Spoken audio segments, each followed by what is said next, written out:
the migrants that are being bused to D.C. and other cities. There were some that showed up at the VP's residence earlier this morning. Is the administration looking into whether busing migrants around the country is legal? So let me just say a couple things about this, because and it's come up in the briefing room before, because this has been happening for the past several weeks. So as we have said repeatedly, there's a process in place. We have had a process in place. There's a legal way of doing this. And for managing migrants, Republican governors interfering in that process and using migrants as political pawns is shameful, is reckless, and just plain wrong. And remember, these are people who are fleeing communism, who are fleeing hardship.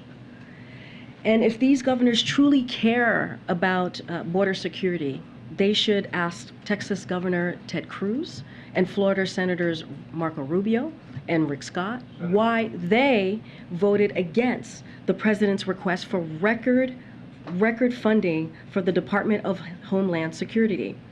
So this is what they have done. These both senators Marco Rubio, Senator Rick Scott, have voted against, did not vote for, this funding that would have helped the Department of Homeland Security. That is just a fact.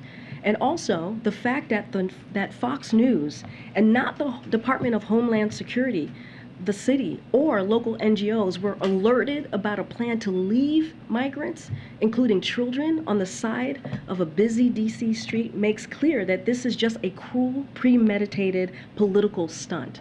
This is what they are doing. And a couple more things. The migrants, including children, who arrived in Martha's Vineyard were misled about where they were being taken and what would be provided when they arrived is also deeply alarming. The children Governor Abbott abandoned in Martha's Vineyard, the children that Governor DeSantis abandoned as well, deserve better. They deserve better than being left on the streets of D.C. or being left in Martha's Vineyard. They deserve a lot better than that. And as we have done many times in response to attempts to create chaos and confusion by Republican governors, we are working to manage the consequences of these two stunts as well.